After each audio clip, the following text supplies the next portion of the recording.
Halo para wibu sejati maupun wibu karbitan di seluruh galaksi Bima Sakti. Kembali lagi bersama saya selaku Ketua Wibu Cabang Laut Kidul.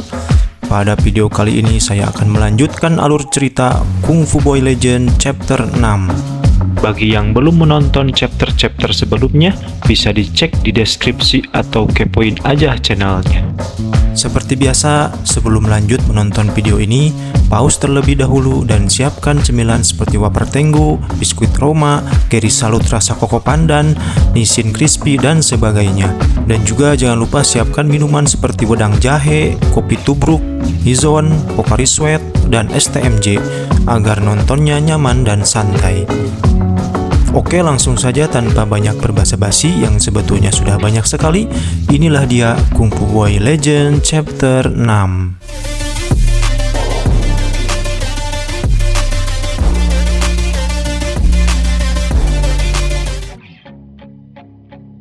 Cerita diawali dengan diperlihatkannya Chin Mi dan Gun Tae sedang dipergoki oleh dua orang anak buah Mang Simon yang sedang patroli di sekitar hutan bawah tebing istana Mang Simon. Dua anak buah Mang Simon sudah mencurigai Chin Mi dan Gun Tae yang sedang mencari jalan untuk menaiki tebing istana. Lalu Chin Mi dan Gun Tae diinterogasi. Mengapa dari tadi mondar-mandir di sekitaran bawah tebing layaknya tukang dagang cilung yang sedang mencari pelanggan? Tapi Chin Mi memberikan penjelasan bahwa mereka sedang mondar-mandir di bawah tebing adalah untuk mencari monyetnya yang hilang, yaitu si Goku. Kedua anak buah Simon merasa tidak percaya kepada omongan Chin Mi.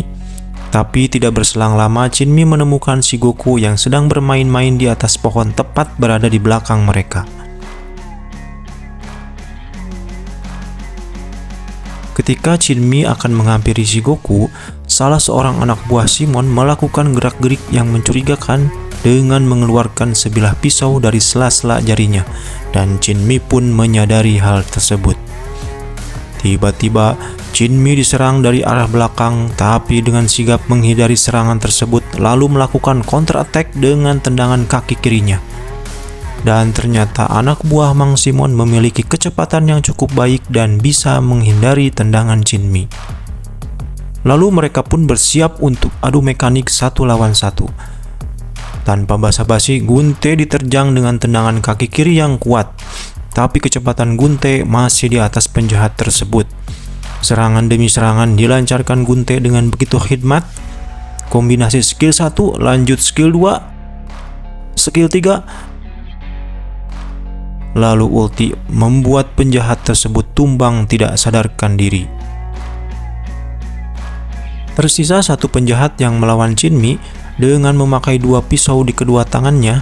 Dia melakukan serangan layaknya ulti badang ke arah Chin Mi. Tapi dengan mudah Chin Mi menghindarinya karena memang level Chin Mi masih jauh di atas penjahat kroco tersebut. Serangan demi serangan dapat Chin Mi hindari dengan mudah. Karena sudah bosan hanya menghindar terus, lalu Chin Mi melakukan serangan fatal. Dengan sekejap penjahat tersebut KO dalam hitungan detik.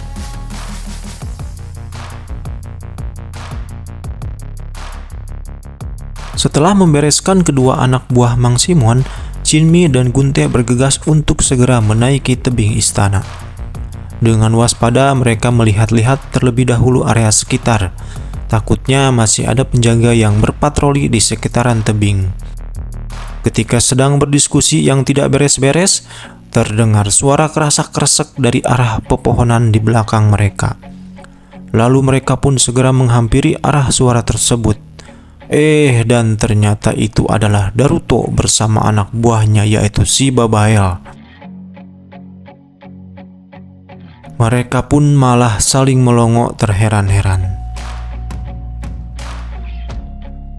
Sementara itu, di dalam istana, Putri Mito sudah selesai mandi dan berdandan cantik.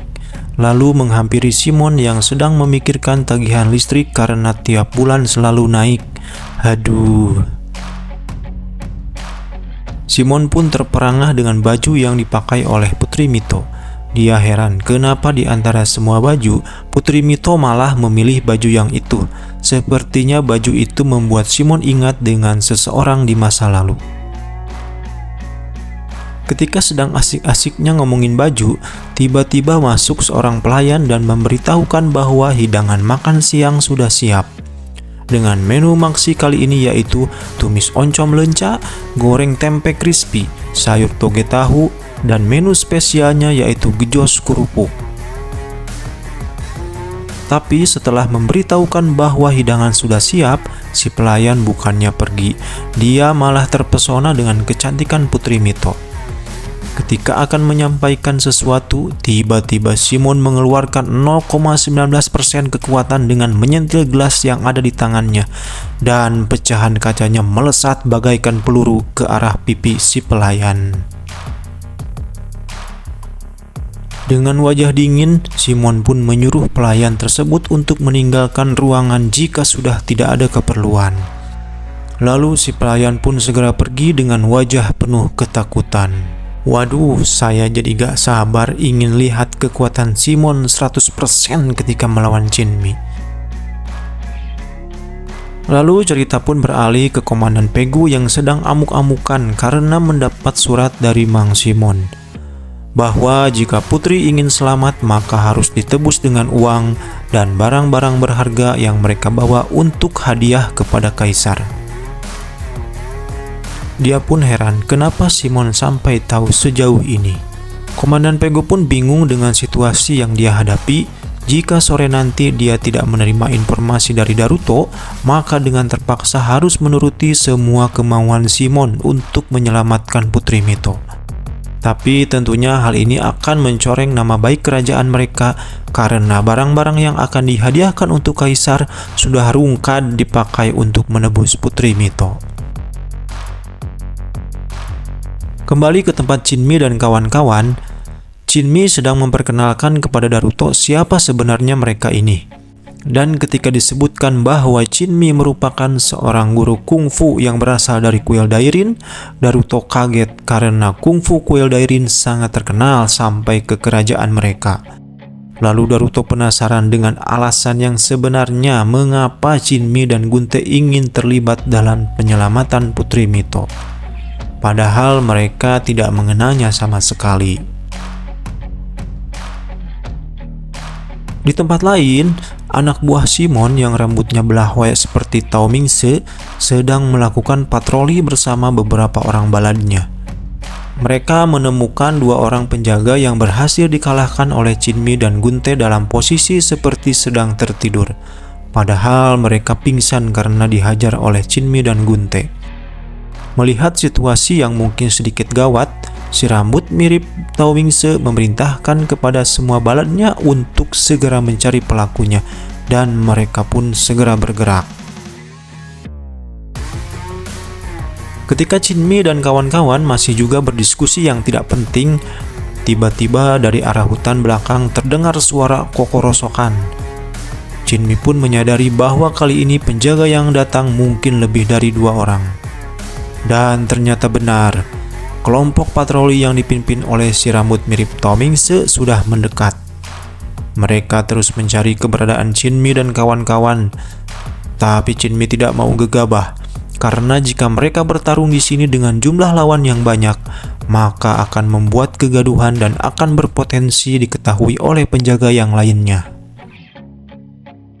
Maka mereka pun menyusun strategi dengan menjadikan Goku dan si Babaya sebagai umpan, agar Jinmi, Gunte, dan Daruto bisa memanjat tebing dengan tenang tanpa ada gangguan dari para netizen yang julid. Maksud saya, dari para penjaga yang sedang berpatroli. Umpan pertama yaitu si Goku berhasil membuat sebagian penjaga menjauh dari tempat Jinmi dan kawan-kawan. Tapi si Tao Mingse sadar bahwa ada yang aneh karena dia baru kali ini melihat monyet memakai selendang di sekitaran sini. Dan tidak lama kemudian si Babaya melesat berlari bagaikan seorang nasabah pinjol yang sedang dikejar oleh debt collector. Ketika semua penjaga sudah teralihkan perhatiannya kepada Babael, pada akhirnya Jinmi, Gunte, dan Daruto bisa memanjat tebing dengan tenang. Tak banyak berdiskusi lagi, Chinmi mulai memperlihatkan skillnya ketika menjadi orang pertama yang memanjat tebing dengan 2 kali loncatan hingga mencapai ketinggian yang cukup jauh.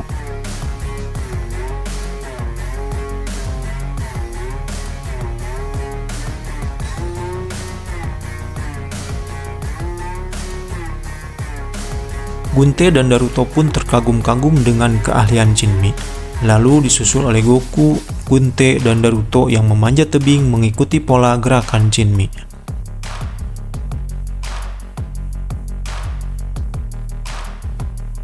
Lalu cerita beralih kembali ke Shimon dan Putri Mito yang telah menyelesaikan makan siangnya. Dan Putri Mito pun memuji makanan yang dihidangkannya begitu enak dan pas dengan seleranya. Lalu Shimon memanggil koki yang telah memasak masakan tersebut. Koki tersebut bernama Chouho.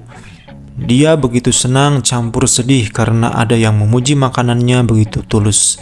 Tidak sia-sia dulu mengikuti acara MasterChef, meskipun sering dimarahi oleh Chef Juna. Setelah selesai makan, Putri Mito merasa ngantuk dan meminta izin kepada Shimon agar dirinya diantar ke tempat tidur karena ingin rebahan dulu sambil scroll-scroll TikTok karena sudah lama tidak main TikTok. Jadi dia tidak tahu video apa yang FYP pada saat ini. Ketika hendak meninggalkan meja, Shimon mengetahui bahwa Putri Mito membawa sebilah pisau yang disembunyikan di belakang tangannya. Sepertinya Mang Shimon ini mempunyai haki juga ya. Lalu Putri Mito pun diantar oleh Anne ke ruangan istirahat yang telah disediakan. Tapi tiba-tiba datang 3 anak buah Shimon yang sepertinya merupakan para petarung yang kuat. Karena dilihat dari sosok dan wajahnya pun sangat menyeramkan. Tapi tingkat keseramannya masih jauh jika dibandingkan dengan teman yang berbisik, "Pinjam dulu 100. Kedatangan 3 orang anak buah Shimon adalah untuk melaporkan bahwa misi mereka telah selesai, yaitu merampas uang dari para pejabat yang korup dan hendak menyerahkan uang rampasannya kepada Shimon. Tapi lagi-lagi Putri Mito mengeluarkan kata-kata yang begitu nyelekit, sampai-sampai pria botak yang bernama Zako terpancing dan mengeluarkan sedikit skill dalam memainkan pisaunya agar Putri Mito takut dan tidak berani macam-macam.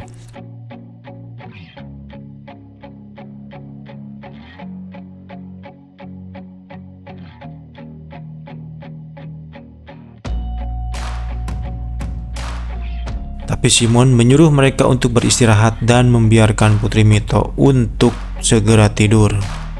Dalam perjalanan menuju kamar, Anne pun memberikan pesan kepada Putri Mito agar jangan mencari masalah dengan orang-orang tersebut karena mereka merupakan bagian dari 10 pendekar terhebat di benteng ini.